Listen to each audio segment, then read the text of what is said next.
प्रकाश देखने में तमाम भाई बहनों को डॉक्टर स्वास्थ्य शर्मा का नमस्कार। प्यारे भाई बहनों, जैसे आपको पता है कि एक तरफ किसान आंदोलन चरम सीमा पर है और दूसरी तरफ गणतंत्र दिवस भी 26 जनवरी को हमारा बीच में आ गया है। और इसके बीच में जैसे आपको पता है कि सरकार के साथ जितने भी किसानों की बातचीत हुई है वो अभी तक बेनतीजा हुई है। गवर्नमेंट ने, जबकि सरकार ने ये अपने प्रपोजल दिए, किसान ये कह रहे हैं कि हम ये तीनों जो कानून है वो रद्द होने चाहिए। और इसी के बीच में किसानों ने ट्रैक्टर रैली निकालने का एक बात कही थी कि गणतंत्र दिवस के उपलक्ष्य में। और पहले तो गवर्नमेंट इसके बारे में इतना सीरियस नहीं, लेकिन कल को उन्होंने ये कहा कि हमने किसानों को ट्रैक्टर रैली निकालने की इजाजत दे दी है दिल्ली सरकार ने। और कल को किसान ट्रैक्टरों के साथ दिल्ली के अंदर दाखिल होंगे। और इसको देखते हुए इन्होंने 3 एरिए डिवाइड किए हैं, जैसे सिंधु बैरियर, जो टिकरी बैरियर 63 किलोमीटर तक है और सिंधु बैरियर का रूट है 62 किलोमीटर और गाजियाबाद का रूट है 46 किलोमीटर। यानी 3 रूटों के जरिए ये ट्रैक्टर रैली किसान दिल्ली के अंदर कल एंटर करेंगे।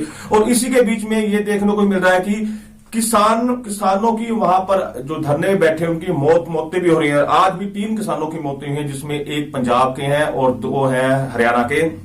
जो पंजाब के हैं वो मानसा जिले के हैं सरदार गुरमीत सिंह जी, और जो हरियाणा से है वो हिसार बगला से हैं जयवीर सिंह, और साथ में मिर्चपुर गांव के हैं जोगिंदर सिंह जी। और इनकी भी आज मृत्यु हुई है वहां पर। और इसको देते केंद्र, जैसे आपको पता है कि भारतीय जनता पार्टी केंद्र में सरकार है और किसान अभी ये बेनतीजा वार्ता कोई सफल नहीं हुई है और किसान वैसे के वैसे वहीं पर बैठे हैं।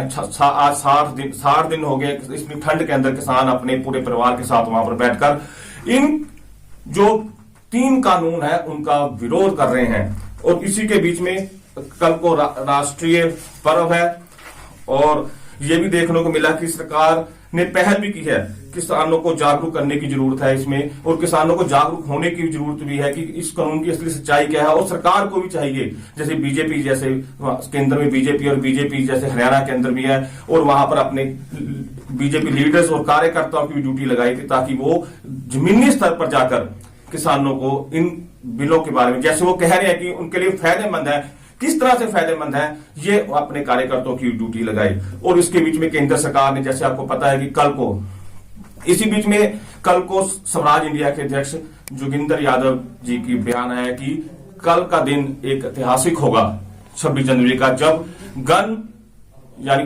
जनता तंत्र के सामने अपना ट्रैक्टर मार्च करेगी और जय किसान का जो नारा लाल बहादुर शास्त्री जी था कल को सार्थक होगा। और इसी के साथ जोगिंदर यादव जी ने ये अपील भी की है सभी किसानों को कि वो अपनी ट्रालियां बिल्कुल ना लेकर आए दिल्ली के अंदर एंटर कर, सिर्फ ट्रैक्टर आए, ट्रैक्टर के अंदर कोई लाउड स्पीकर ना हो, और ये शांतिपूर्वक ये मार्च होगा। और पूरा हिंदुस्तान नहीं, पूरा वर्ल्ड का देखेगा कि किसान किस तरह से जमीन पर आकर अपने ट्रैक्टर के साथ, जैसे हम कहते हैं कि किसान का ट्रैक्टर एक बेटा होता है, अपने बेटे के साथ किस तरह से वो कल वहां पर मार्च होगी, ये देखने लायक है। लेकिन इसके बीच में जैसे इतना बड़ा कल आयोजन हो रहा है और दिल्ली, और ये हो ही नहीं सकता कि जो गवर्नमेंट है वो सचेत ना हो, क्योंकि ऐसे जो आंदोलन है उसमें कोई अप्रिय घटना की संभावनाएं बहुत ज्यादा होने की संभावना होती है। और इसी के बीच में कल दिल्ली के जो स्पेशल कमिश्नर हैं उन्होंने पाकिस्तान भी इसमें इंटरफेयर कर सकता है किसी तरीके से कि, और सरकारें, तीनों सरकारें, जैसे हमें पता है दिल्ली की और केंद्र सरकार, यूपी और हरियाणा, जो तीनों बॉर्डर हैं, उनकी सरकारें सचेत हो गई है कि इस तरह की कोई अप्रिय घटना ना हो। और दिल्ली की भी और हरियाणा, अब जो ट्रैक्टर रैली होगी इसमें दिल्ली के कमिश्नर्स ने, डीजीपी ने और साथ में तीनों राज्यों के पुलिस जो ऑफिसर्स हैं उन्होंने किसान यूनियन को सचेत भी कर दिया कि इस तरह की अप्रिय घटना हो सकती है, आप इसमें सचेत रहें। और यह भी कहा गया है कि इसमें जो किसानों की तरफ, सरकार की तरफ से इन सभी ट्रैक्टर जो रैली है उसको ड्रोन से निगाह रखी जाएगी। और साथ में किसानों ने भी इसमें अपना एक कदम आगे बढ़ाया है। उन्होंने कहा कि जो हमारे नौजवान हैं वो इस ट्रैक्टर रैली को एक वॉलंटियर की तरह वाकी टाकी के साथ भी कमांड करेंगे ताकि कोई प्रिय घटना ना हो सके। लेकिन फिर भी कल का दिन एक बहुत बड़ा दिन साबित होने जा रहा है हिंदुस्तान के अंदर, और एक चुनौती है प्रशासन के लिए भी और किसानों के लिए भी कि ये रैली अच्छे तरीके से वहां पर हो सके, ट्रैक्टर रैली हो सके। ये सभी चाहते हैं कि लोकतंत्र के अंदर बात रखने का हक सबको है, लेकिन शांतिपूर्वक तरीके से ये प्रोग्राम हो जाए। और उसके साथ जो अब हम बात करेंगे कि जो 7 लगते स्टेट हैं वो है हरियाणा, यूपी और साथ में राजस्थान, जहां से उत्तर प्रदेश, जहां से वो किसान आ रहे हैं। और उस जिले में भी मुख्यमंत्रियों ने सभी ने एक साझा मोर्चा तैयार कर वहां पर एक अपना कहते हैं एडवाइजरी जारी की है। उधर जैसे हरियाणा के अंदर सभी डीसी एसपी को निर्देश दे दिए गए हैं कि किसी तरह से प्रिय घटना ना हो और शांतिपूर्वक तरीके से, क्योंकि सरकार के लिए कल एक अग्नि परीक्षा है कि उन्होंने गणतंत्र दिवस भी मनाना है जो हमारे देश का एक राष्ट्रीय दिवस है, और दूसरी तरफ किसानों के साथ भी कोई ऐसी वाकया ना हो, इसके तरफ उसकी तरफ भी उन्होंने एक मुस्तैदी के साथ काम करना है। क्योंकि कल का दिन अगर देखा जाए वास्तव में जय जवान और जय किसान के नारे पर निर्भर है। इधर जवान किसान की पूरी तरह रक्षा करेंगे और किसान भी जवान के साथ कंधा से कंधा मिलाकर कल मार्च करेंगे।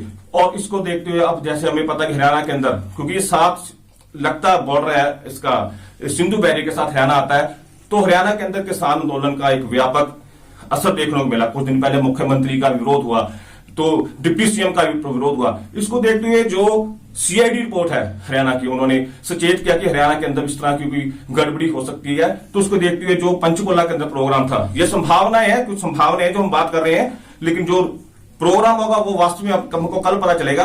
तो इसको देखते हुए राज्यपाल ने पंचकुला के अंदर राष्ट्रीय ध्वज का ध्वजारोहण करना था, लेकिन उनका प्रोग्राम राजभवन में शिफ्ट हो गया कि वो अब राज्यपाल हरियाणा राजभवन से अपना तिरंगा झंडा फहराएंगे। और ये हो सकता है कि मुख्यमंत्री का जो प्रोग्राम पानीपत में था, क्योंकि पानीपत बिल्कुल सेंटर है, और वहां पर ये हो सकता है कि कोई ऐसी अप्रिय घटना ना हो। इसको देखते हुए हरियाणा के मुख्यमंत्री का प्रोग्राम ये हो सकता है, ये बात में संशय अभी फाइनल नहीं है कि वो प्रोग्राम पंचकुला के अंदर शिफ्ट हो सके। इसी को देखते हुए डिप्टी सीएम दुष्यंत चौटाला का प्रोग्राम भी चेंज होने की ये संभावनाएं हैं। और कल का दिन एक बहुत बड़ा एक ऐतिहासिक दिन होगा कि जब किसान और जवान एक दूसरे की सुरक्षा के लिए खड़े होंगे।